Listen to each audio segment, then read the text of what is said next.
আচ্ছা, West Bengal SLST geography ইন্টারভিউতে যদি আপনাকে এরকম প্রশ্ন করা হয়, সাইক্লোন বা ঘূর্ণবাত বলতে আপনি কি বোঝেন, উদাহরণ দিয়ে বোঝান, সেক্ষেত্রে আপনি কিভাবে উত্তর দিতে পারেন এইভাবে যে ঘূর্ণবাত হলো একটি নিম্নচাপযুক্ত অঞ্চল, একটা নিম্নচাপযুক্ত একটা আবহাওয়া তন্ত্র, যেখানে বাতাস একটি নির্দিষ্ট কেন্দ্রে প্রবেশ করে।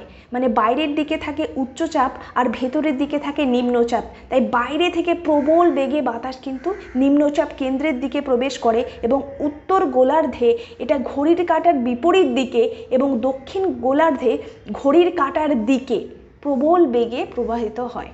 এর ফলে তীব্র ঝড় এবং বৃষ্টিপাত হয়। যেমন আমি যদি একটা সিঙ্কের মধ্যে বা বেসিনের মধ্যে জল খুলে দিই, মানে কলটা খুলে দিই, সেক্ষেত্রে জলটা কিন্তু ঘূর্ণির মতো পাক খেতে খেতে বেসিনে প্রবেশ করবে। যদিও এটা এক ধরনের ঘূর্ণন, তবু এটা ঘূর্ণিঝড়ের মতো বিশাল নয়, তবে আমরা বাড়িতেই উদাহরণের মাধ্যমে এটা কিন্তু বুঝতে পারি। 2020 সালের 20শে মে যে আমফান ঘূর্ণিঝড়টি হয় সেটাও কিন্তু একটা সাইক্লোনের উদাহরণ। এইভাবে আমরা এই উত্তরটি দিতে পারি।